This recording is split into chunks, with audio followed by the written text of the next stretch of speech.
এখন চিঠি প্ৰেমৰ নামত জ্বলি থকা মমডালক সাক্ষী কৰি হৃদয়ৰ সমস্ত কোলাহলক আজি উকা পৃষ্ঠাত সামৰি ল'ম বুলি চিঠিখন লিখিলোঁ। শব্দ কেতিয়াবা নীৰৱ, কেতিয়াবা কোলাহল, কেতিয়াবা কথা, কেতিয়াবা সাঁথৰ, কেতিয়াবা চকু পানী, কেতিয়াবা চিঞৰ। শব্দৰো যে কিমান ব্যক্তিত্ব, পলে পলে সলনি হোৱা এক অস্থিৰ ব্যক্তিত্ব। আনে যদি কথাবোৰ নোকোৱাকৈ বুজিলেহেঁতেন, জীৱনৰ জটিলতাবোৰ কমি আহিলহেঁতেন।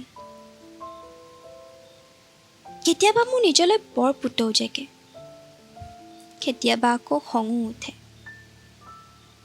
আমি ব্যস্ত পৃথিৱীৰ দুই প্ৰেমিক যুগল, ওচৰত থাকিও যেন পশু নিলগত।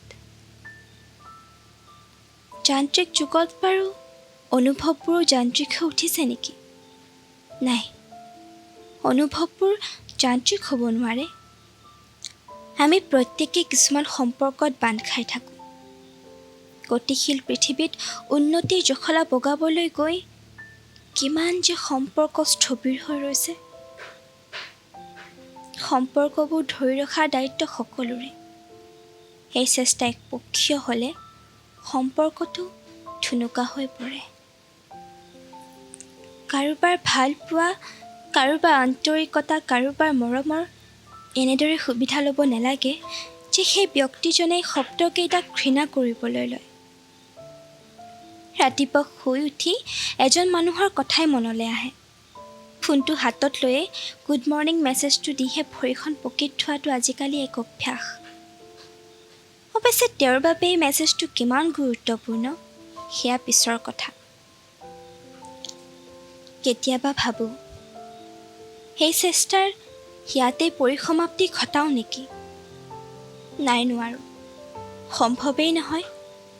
নোৱাৰোঁ তেওঁক অকলশৰীয়া কৰিবলৈ। কয়েইচোন, প্ৰেম সুখ দুখৰ সমাহাৰ। এই দুখবোৰ প্ৰেমৰে এক অংশ। সঁচাকৈও ক'বলৈ বহুত আছে, কিন্তু শুনিবলৈ যেন কোনোৱে নাই। কেতিয়াবা ভাবোঁ, মোৰ কথাৰ কোনো গুৰুত্ব নাই নেকি?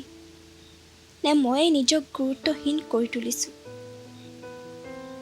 মোৰ মনত যে অযুত প্ৰশ্ন, কিন্তু উত্তৰ নাই। কি বুজিম, কি ভাবিম নাজানো। কিন্তু তথাপিও শব্দবোৰে কেতিয়াবা বুকুত ধান বানে আৰু মই বিষতে উচুপো। মোৰ মনৰ কিছু অপ্ৰকাশ্য শব্দক তোমাৰ নামতেই উচৰ্গিলোঁ। আশা কৰোঁ শুকা কাগজৰ বুকুত সযতনে ৰাখিবা। এতেই কোনেও নুশুনা শব্দবোৰ।